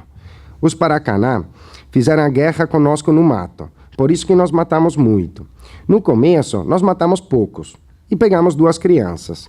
E depois que eles chegaram dentro da aldeia do Bacajá, nós fomos atrás dentro do mato e os alcançamos e matamos muito, o dobro do que fizeram com nós. Pegamos 2 meninas, Rodó e Craincretó. Bebkatenti, Benadjure, chefe da aldeia, e meu valioso socorro nas traduções das versões originais, me fez vários comentários à história narrada. Uma primeira explicação, ele a colocou no destino das 2 prisioneiras. Uma teria ido para a aldeia do Cateté, sendo que a outra teria morrido pelo veneno de um Wayangá, um xamã, que queria casar com ela, mas como ela não quis, assim ele disse, a terra vai te comer. A triste sorte dessa última nos permite de abrir uma rápida, mas importante parêntese. O que nos diz Bebkatenti, na sua explicação, é que a palavra do Wayangá foi suficiente para matar a moça, sinal de que a capacidade agentiva da palavra não é simplesmente um exercício analítico, mas vem a ser um motor de conexões, ou mesmo um agente. Se a palavra é capaz de matar, ela não limita-se a agir sobre os humanos. Assim, Bebkro, o Wayangá de Mrotidjan, me contou de ter parado uma forte chuva. Quando a chuva veio, eu fiquei fora no meio, e não choveu mais não. Eu falei para a chuva, não chove que faz mal, e a chuva escutou. Podemos ver, assim como esses diálogos entre humanos, não humanos e narrações, permitem de não depararmos frente a dinâmicas de recíprocas determinações, nas quais a palavra pode matar ou influenciar os elementos. O humano age com a palavra, a qual determina ações e consequências sobre outros, constituindo-se com uma própria agência. Se Bebkro conta que parou a chuva, constrói ao mesmo tempo uma própria subjetividade, reconhecida e legitimada pelo fato de que a história conta dele e o produz enquanto Wayangá, no duplo ato de contar a história e ser contado por ela. Mas continuamos a escutar a narração de Kanoi. Antigamente, os nossos avós mataram Paracaná e Kuben, brancos. E hoje, quando eu cresci, eu não matei Kuben, só Paracaná que eu matei. Nós não conhecíamos os Paracaná, e eles mataram a minha avó de flechas. O corpo cheio de flechas, no peito, nas costas, no pé, no pescoço, na cabeça, só flechas. Com a primeira flecha que a pegou, nossa avó caiu, mas levantou e foi embora. Depois os Paracaná não pararam de flechas, e o corpo foi encontrado só depois de 5 dias. Antigamente, nós ficávamos juntos, um grupo só. Depois alguém derrubou a árvore do milho e nós espalhamos todo. Gorotire para lá e nós para cá, 2 grupos. Depois começou a guerra, Xicrim contra Gorotire. Todo ano, um ia contra o outro. Eles matavam nós matávamos eles. Essa foi a guerra de antigamente. Depois veio o nome que chama Rotkare. Quando ele era pequeno, falou para o avô, Quando eu crescer e o pessoal do Gorotira aparecer aqui, eu vou matar eles todos. Eu já cresci, quero ver quem aparece aqui. Quando eles chegaram, ele matou um bocado e resolveu o problema, não voltaram mais. Aqui podemos encontrar um parentesco facilmente identificável com Metum e Arendos, dois heróis ancestrais que libertam a humanidade da praga da arpia inimiga ancestral. Conta esse que tinha uma arpia que subjugava a humanidade, mas que dois rapazes, crescidos bem grandes abaixo da água, de onde o etnônimo Mebengocré, gente do buraco da água, conseguiram matá-la e assim libertar a humanidade. Com as plumas, eles criaram os diferentes pássaros e os ornamentos plumários. Como aparece claramente, em ambas as narrações, tem alguém que guerreia com os chicrins, e estes conseguem, pela ação de específicos heróis aglutinadores do desenvolvimento da narração, derrotá-los e libertar-se. Mas voltamos ao específico do que escutamos na narração. Ela passa de um registro individual, no qual Kanoi falava de minha avó e nós, para em seguida falar no mais impessoal, alguém, para referir-se à derrubada do milho, e a outra personagem. Na primeira parte, ele determina as razões pelas quais Kanoi e outros, como ele, viraram guerreiros e mataram os Paracaná. Isso é interessante porque nos permite de observar de forma paralela o processo de recíproca definição de Kanoi que conta os acontecimentos e de como o mesmo conto o faça virar guerreiro. Da mesma forma, a história não explica como começou uma guerra entre Xikrin e Gorotire, mas produz os dois contendentes. Deslocando um pouco a atenção para as atuais relações políticas entre os dois grupos, podemos encontrar que o Xikrin reclama pelo fato de que os Gorotires e outros Kayapós do Sul querem aproximar-se deles somente agora, e cito, que temos o dinheiro da Norte Energia, pela barragem de Belo Monte, enquanto antes não queriam nem saber de nós. Isso permite entender como a narração não só descreve uma situação passada, mas produz dois lados de uma inimizade. A partir da agência da palavra escutada acima, podemos aqui reconhecer a mesma gentilidade que passa do plano de um diálogo entre narrador e narração individuais, em posição dinâmica e recíproca, para outro no qual narrador e narração são coletividades. Mas isso não esgota os parentescos da história. Vamos continuando com outro comentário de Bepka Tenti. A história de Rotkare é assim. Os Gorotire roubaram a mulher dele, e ele fez a guerra para ela. Mas eles a seguraram com eles. Ele era jovem e virou guerreiro só depois dele vencer a guerra. Enquanto ele me contava essa sua outra narração, Manuel comentou que ele venceu contra 2.000 Gorotire só com 10 índios, acrescentando, que nem Rambo. A esse ponto, Bepka Tenti retomou a palavra e continuou, e cito, outra versão da história é essa. Alguém queria pegar a namorada dele, mas ela não deixou. Ela deixava só Rotkare e o marido dela, que era o Kanoi, um outro dos antigos. E Rotkare é o primeiro, e o marido fez a guerra. Os namorados dela foram Bepru e Rotkare. Mas quem quis fazer a guerra foi Kanoi, que ficou esperando se alguém passava com ela para matar de borduna.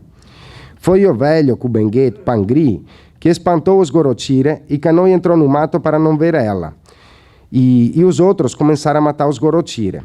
Aí Kanoi já começou a guerra. Mataram. E ele foi e meteu fogo mesmo. E eles nunca mais voltaram. Depois, um dos outros queria pagar.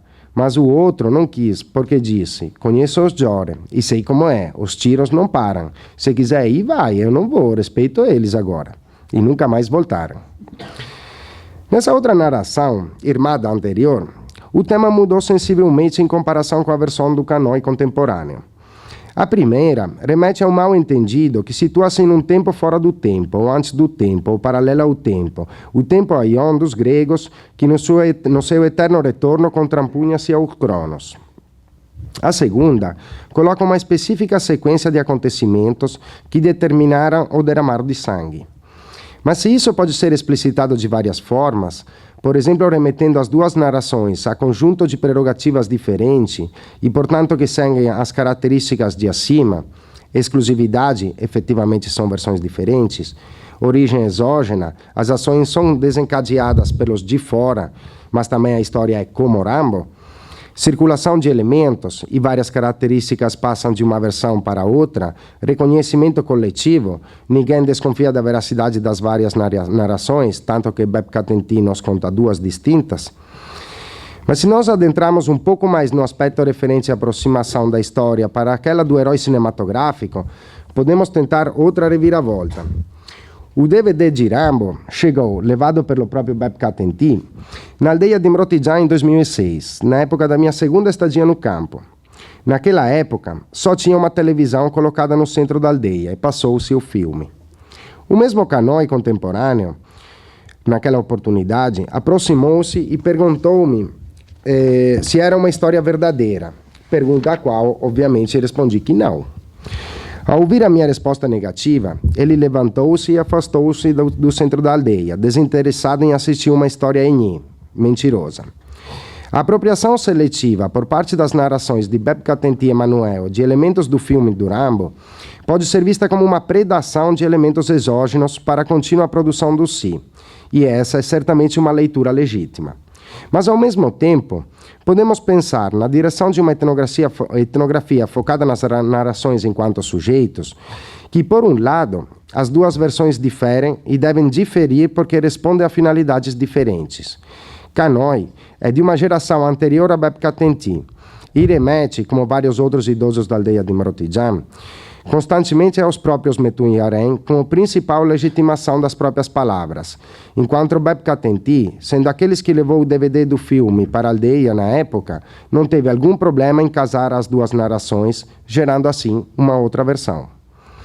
O problema não é de legitimidade, obviamente. Como disse acima, todas as diferentes narrações têm essa capacidade agentiva, mas de tentar acompanhar como as pessoas as produzem e são produzidos por elas. Mantendo-se fiel a um possível roteiro que remete à derrubada do milho, o surgimento do conflito, a versão de Kanoi produz uma trajetória que adquire sentido colocada em um panorama onde o outro vem a ser especialmente relevante para a apropriação de elementos do Kukradjan. Esse ponto já tinha sido apontado por Lévi-Strauss a falar do morcego e dos jaguares na posição de detentores de bens culturais nos mitos G. E cito: embora sua conotação seja indubitavelmente sinistra, os morcegos sempre aparecem como donos de bens culturais, como o jaguar em outros mitos G.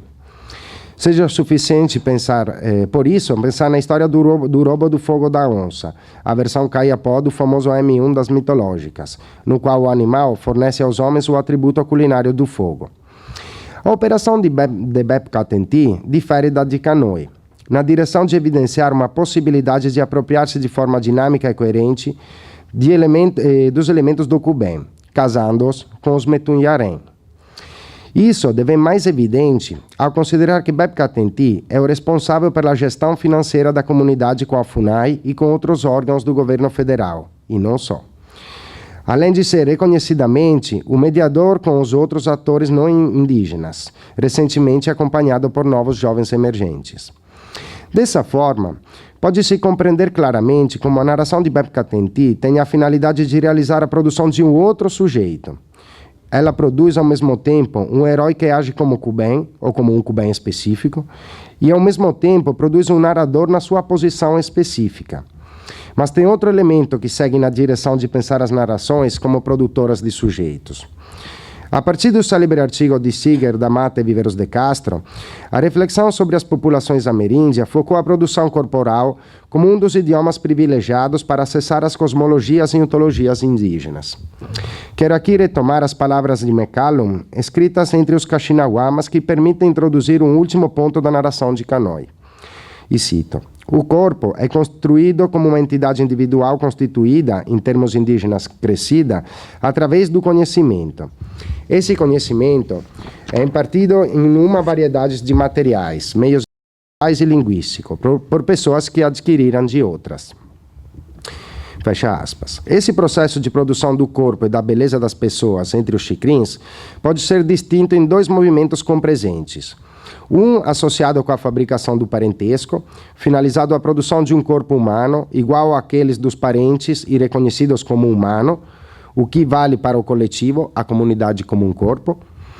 O segundo tem a ver com o ato ritual finalizado a repor as diferenças necessárias ao mecanismo reprodutivo. Escutamos, para concluir, mais algumas palavras de Kanoi, infelizmente recortadas por razões temporais. Depois de terminar a guerra com os Gorochire, acabou o problema, e o pessoal ficou alegre, só no Metoro, só na festa. Porque Kanoi ganhou a guerra e a comunidade ficou alegre, só fazia Metoro. Colocava ovo de azulona, tirava maribondo em todo o Metoro. Até hoje, nós estamos tirando maribondo. Eu e meu amigo, Ikrabjue, vamos fazer a última vez de tirar maribondo. Vai ser lá que tiraremos a abelha. O pessoal mais velho passa veneno no maribondo para ficar mais forte. As pessoas mijam, gritam, cagam quando passa o remédio, porque dói. Aí pronto. Depois a gente andava nesse mato, desse lado, do lado do Xingu, e viemos subindo para cá e hoje é assim. Antigamente ninguém trabalhava, só fazia Metoro.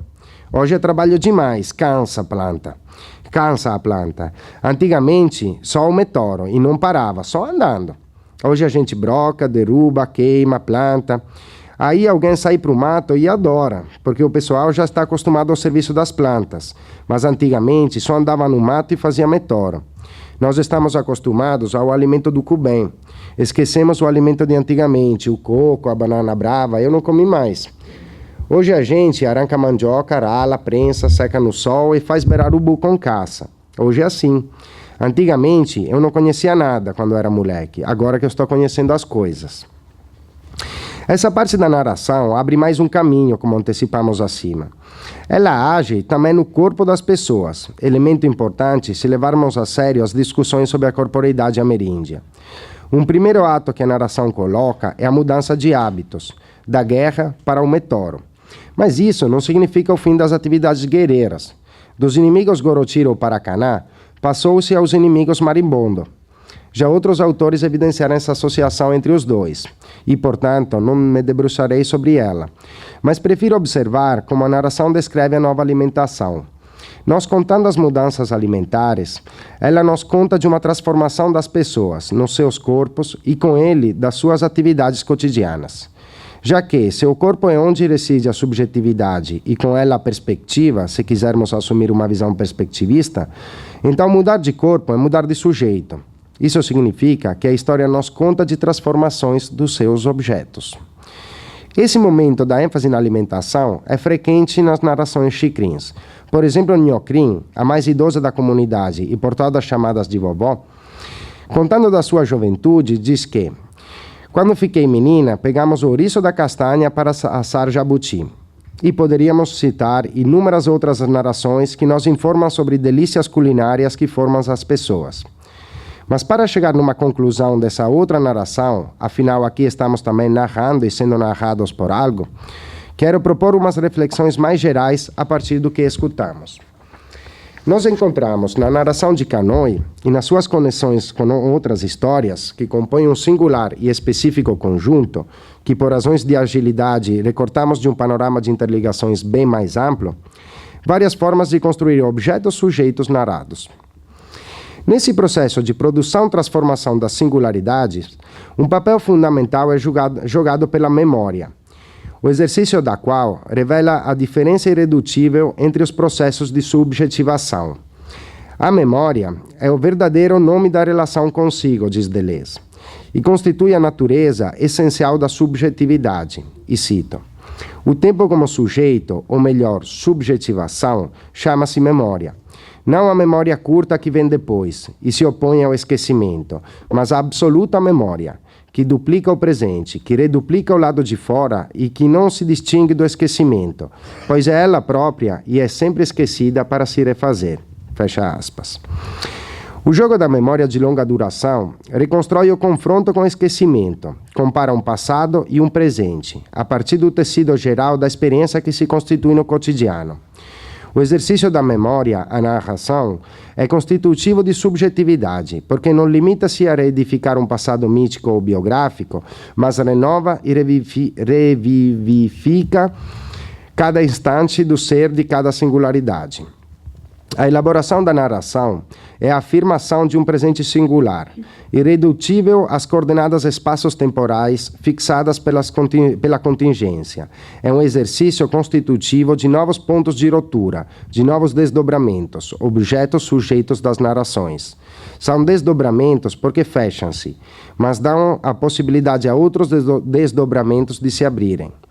Assim, a subjetividade manifesta-se como movimento rumo à diferença, à variação e à transformação.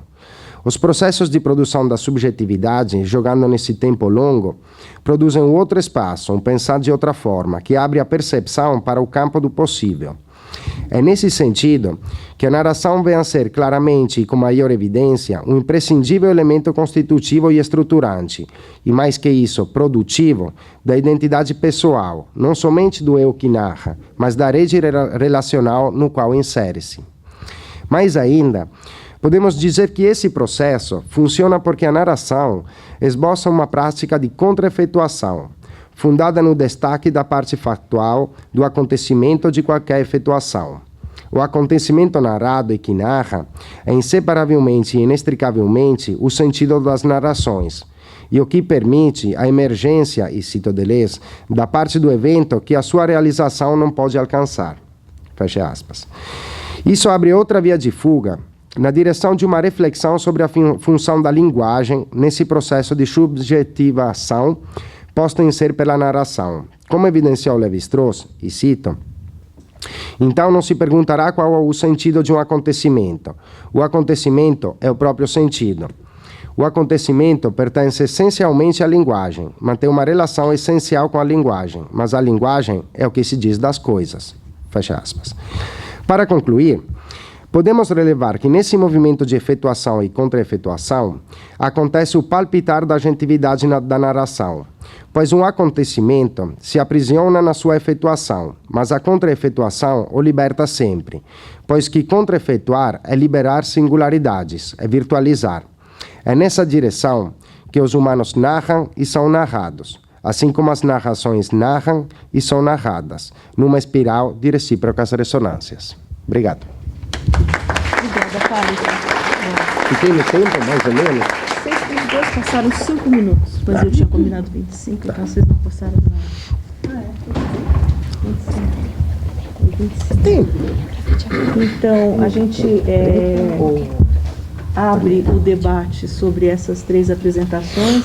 Eu gostaria só de comentar como uma aproximação muito grande entre o que vocês estavam, o grupo de estudos de mito e história, né? O texto que vocês apresentaram, a fala da Marina, aparece uma contundente ênfase nesse mito como instrução para o futuro, né? E essa indicação de possibilidades para vocês ainda, possibilidades de explorar isso, né? Então eu gostaria de saber se vocês estão já com relação ao projeto de futuro de vocês enquanto um grupo, né, de pesquisa, se esse tema da organização social, da especificidade disso que o Oscar um pouco lida quando ele está trabalhando com a noção de o mito,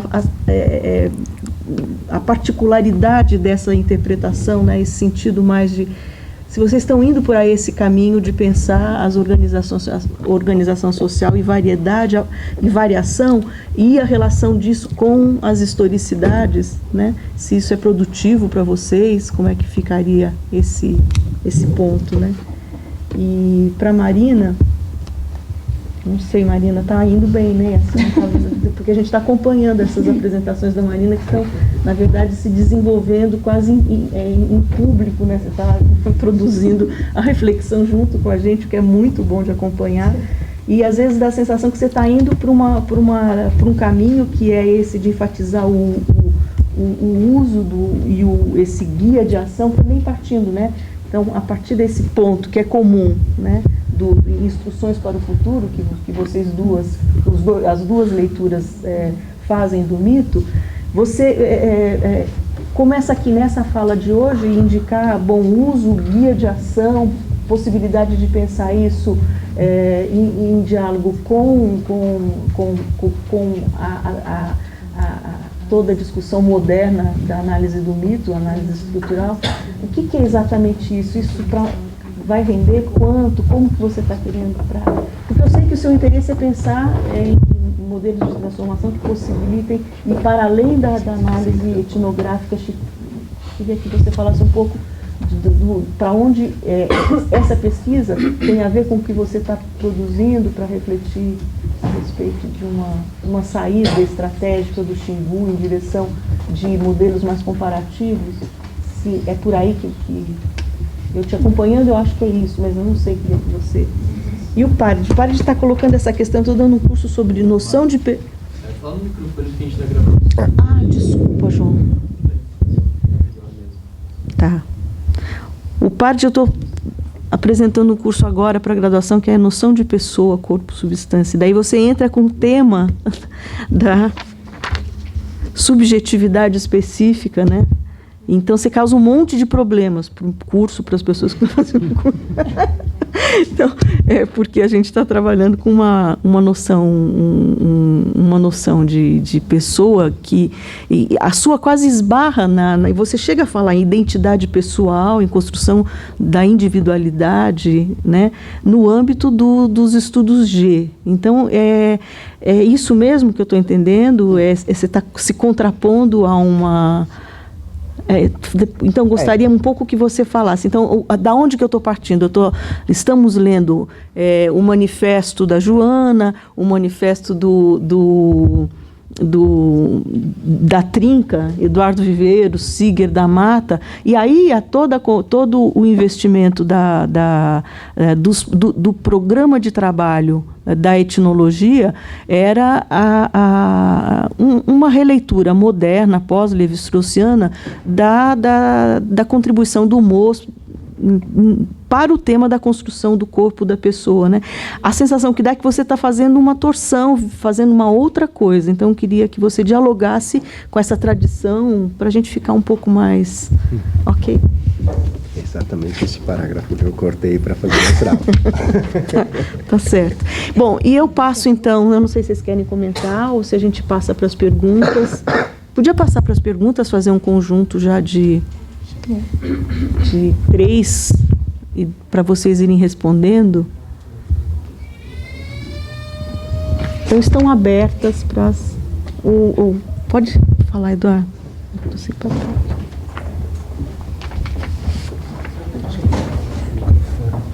Tá. Na verdade, é mais um pedido de...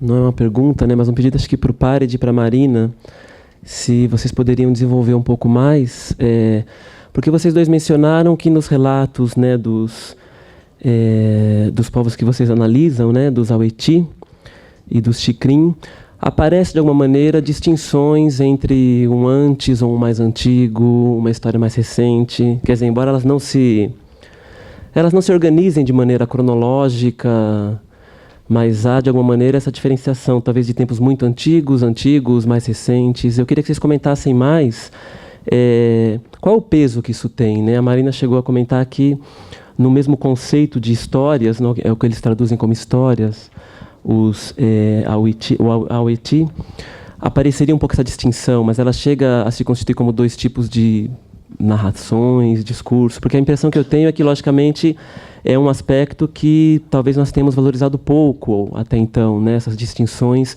diacrônicas. É uma pergunta bastante, acho que de um historiador, um interesse bastante historiador. Queria que vocês comentassem um pouco sobre isso. Mais uma. A Fabiola.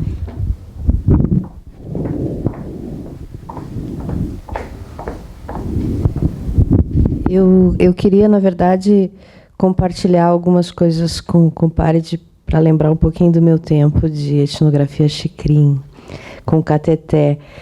Eu lembro quando a gente estava, eu e o César ficamos em campo juntos durante bastante tempo, e a gente falava muito sobre essa questão do Kukradian, né?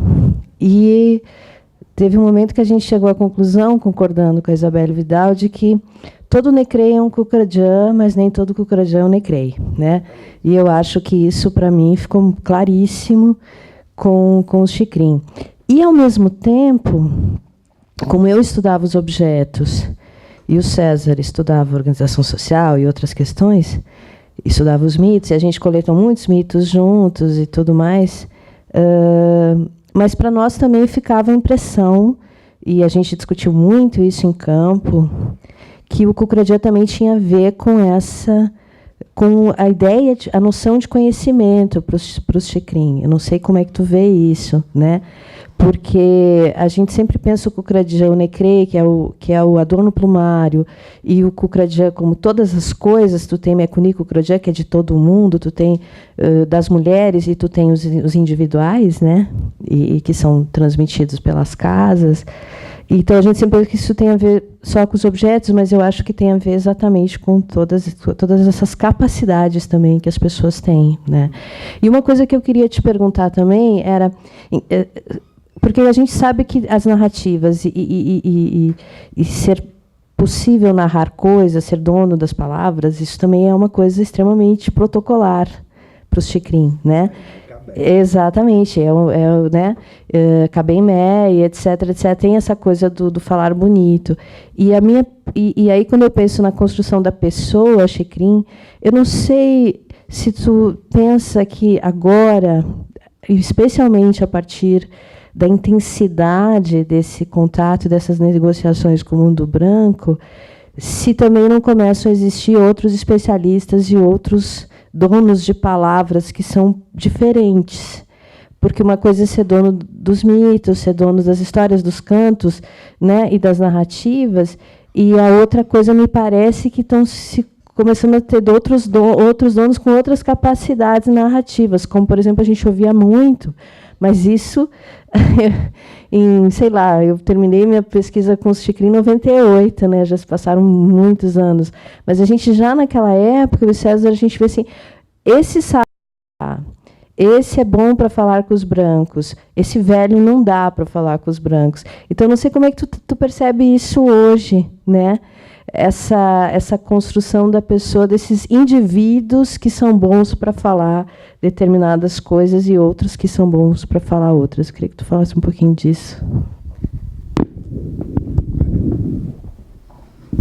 Eu acho que vocês podem responder, que senão vai ficar.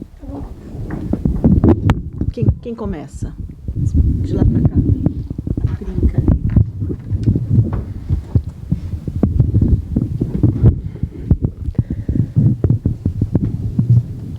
Obrigada pela questão. É até uma oportunidade ter... Eu queria só complementar que foi muito boa a apresentação de vocês. Obrigada. A Marina está aqui falando e eu acho que eu não tive a delicadeza de começar com esse elogio, que eu acho que suscita uma série de questões. A gente, na verdade, não fez a aproximação, a leitura, a maneira cuidadosa que vocês cuidaram dos termos e que está sendo construída a questão. Vocês estão de parabéns. E, então, na verdade, para onde vocês vão, né, vocês têm muitas possibilidades a partir do que vocês construíram. Sim, obrigada pelas considerações e pela pergunta também, porque o objetivo de alguns integrantes do grupo é porque era um grupo extenso, mas que vai variando, né, os integrantes durante o semestre. Mas a intenção era justamente poder dar uma perspectiva interdisciplinar para a questão, que não partisse só da desconstrução da ideia de mito, por exemplo, mas também da própria ideia de história, que ela é fundamental para você rearticular. E a ideia do grupo sempre foi pegar textos que tivessem esse cunho teórico-metodológico, mas que partissem dos estudos de caso. Porque acho que, como somos um grupo de antropólogos, historiadores entre graduação e pós-graduação, então, para a gente também era importante como aplicar isso nas pesquisas. E não sei para todos os integrantes como tem sido, mas tem sido frutífero para boa parte dos que têm participado. Então, a intenção seria assim, se a coordenação e o restante dos integrantes quisessem continuar, de continuar isso e talvez partir para outros vieses, além, suscitar outras questões a partir disso, né? Que a gente tinha... Acho que não, você ia falar que eu acho que também a escolha de falar sobre começar sobre como cada autor fala sobre diferentes historicidades foi uma escolha de tentar mostrar como é importante a gente realmente ver como são essas historicidades outras, entendeu? Então a gente escolheu ficar, não nos casos etnográficos, mas mostrar talvez como seria importante estudar essas outras historicidades. É mais ou menos isso. Como Calavia cita, né, a ênfase no outras. Porque é muito comum também nós termos a noção de historicidade como tentar encaixar essas concepções mais ou menos nas nossas noções antropológicas ou históricas. E a intenção é justamente isso, não criar uma outra coisa, como se fossem regimes classificatórios, mas a partir de dados dessas etnografias ou desse estudo do passado. Então a ideia é continuar com antropólogos e historiadores. Obrigada. Sim, agradeço as 3 perguntas, as 3 extremamente interessantes e que levam a possibilidade, nos dão a possibilidade, a subjetividade do microfone, no caso. Enfim, vou começar respondendo para a Marta, numa ordem cronológica. Bom, as noções de pessoas, subjetividade específica, diálogos entre discussão, G e indivíduo. A gente pode dizer que no panorama dos estudos sobre G e sobre Kayapó de forma específica, sempre se teve assim uma grandíssima ênfase sobre a organização social, a partir assim dos trabalhos do projeto Harvard Museu Central, né, do Maybury Lewis para frente, o foco sempre foi esse. Dentro de várias etnografias que a gente pode encontrar, encontram-se pessoas específicas. E a gente sabe que no campo, a gente sempre se depara nessa tensão sobre aquela que é a subjetividade específica dos nossos interlocutores, que são diferentes pessoas, têm gostos diferentes, têm posições diferentes, são pessoas. A gente não pode negar que elas se diferenciam entre elas. Não são, os chicrins não são todos iguais. E ao mesmo tempo, essa tensão que se dá entre essas especificidades de cada um, entre essa individualização da pessoa e outros vetores que levam a uma certa coletivização de traços característicos. Essa coisa dos Kukradza, por exemplo, é bem clara nessa direção, nesse duplo movimento. Por um lado, a gente tem o Kukradza, que ele vai na direção de especificar quem é quem, diferenciando todas as pessoas uma da outra. Por outro lado, ele vai uniformando pessoas dentro de certos conjuntos. E então a gente tem essa dupla tensão, mas eu acho assim que dentro do panorama do G, essa assim é uma crítica que eu movo, se perde um pouco, fora algumas exceções que surgem dentro de algumas etnografias, que a gente individua a pessoa e tem o retrato da pessoa e a gente consegue entender porque a pessoa age e fala de certa forma, às vezes se perde um pouco, parecendo que seja tudo já organizado de antemão. E a gente só resta de não sei como se diz em português, desvendar e dipanar essa teia, que na verdade assim, ela já molda as pessoas. Mas na verdade assim, como qualquer outro grupo social, não é exatamente assim, tem essa tensão contínua. É construído. Totalmente. É um pouco essa ideia assim, de uma... se a gente quiser retomar sempre o Deleuze, nessa ideia de Devi, a organização social se constrói através dos sujeitos, os quais vêm a ser a partir dessa construção social. É um diálogo entre indivíduo, nas suas especificidades, e pessoas e coletivos que, ao mesmo tempo, moldam o indivíduo e são moldados pelos indivíduos. Essa tensão tem.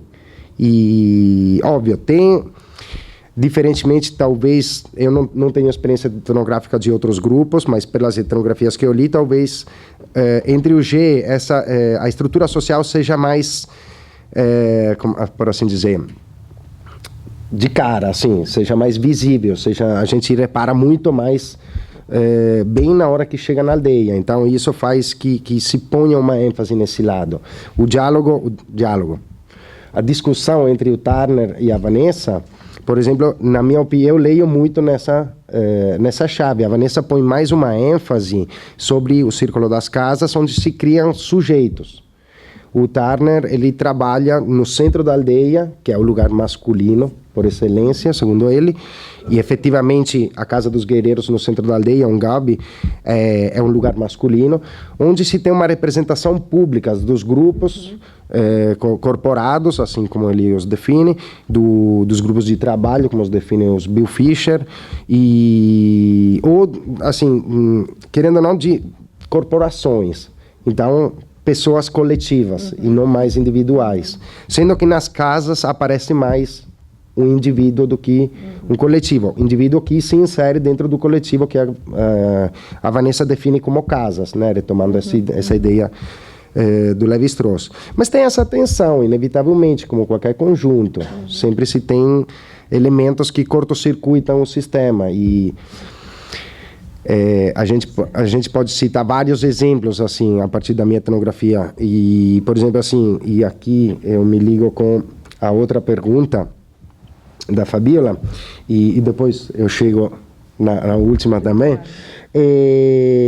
Por exemplo, se a gente pega o caso específico de um rapaz que ele estudou na missão e na missão batista e ele voltou para a aldeia com a Bíblia, simplesmente, e para ler a Bíblia ele ganha um salário e surgiu uma posição de destaque dentro da aldeia por uma questão de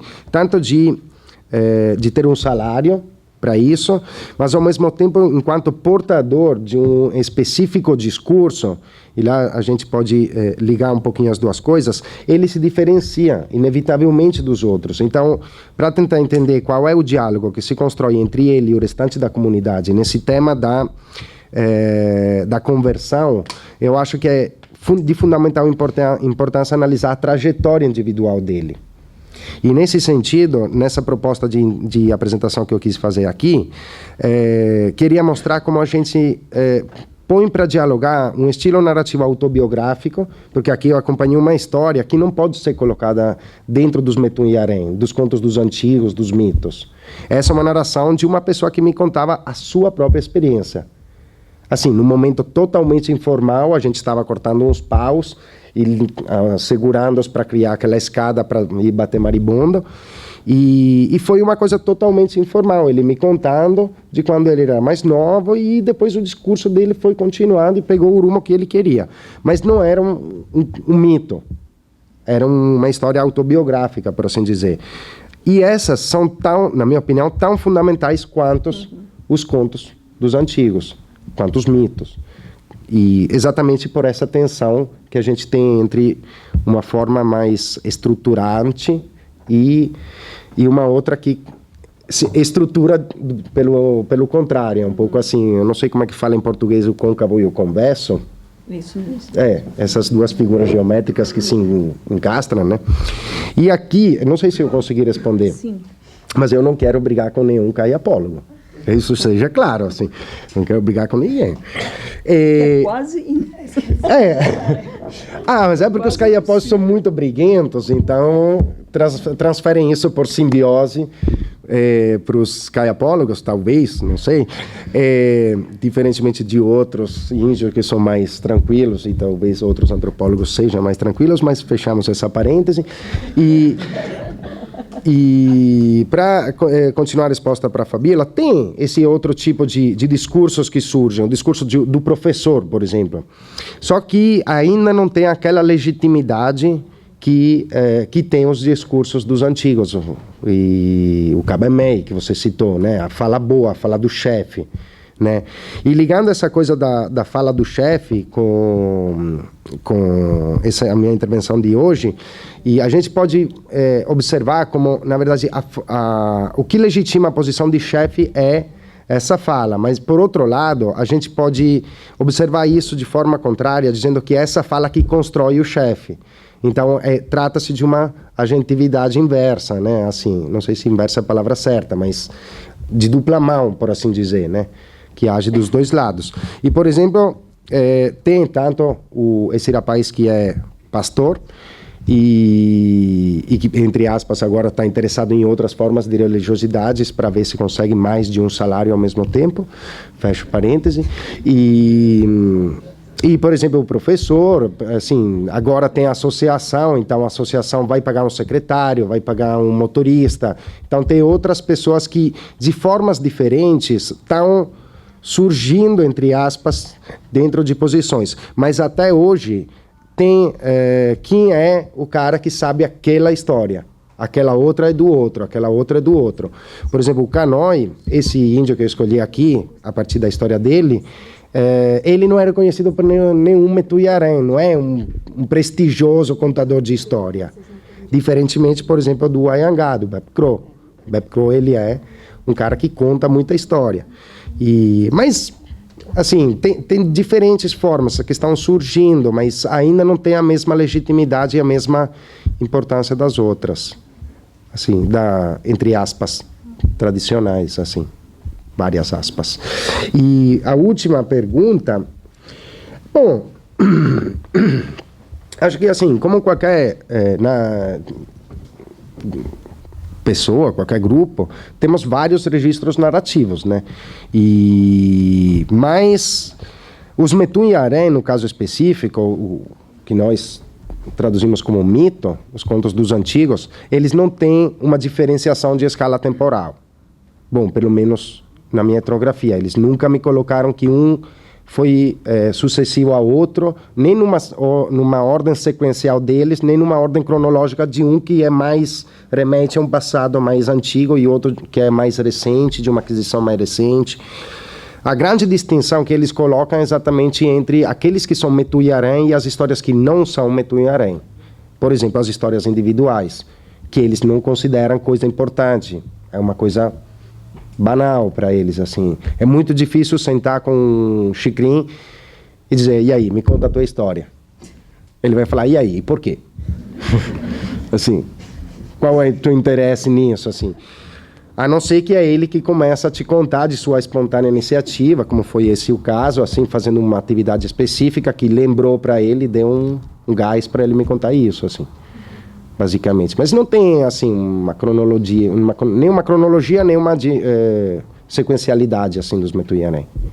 Não sei se entendi bem a pergunta, mas então foi um prazer participar dessa mesa muito rica, com muitas questões. A gente volta às 14 horas para a segunda parte dessa sessão de hoje, que é histórias do seminário Saberes Ameríndios. Então, voltem às 14 horas que estaremos por aqui.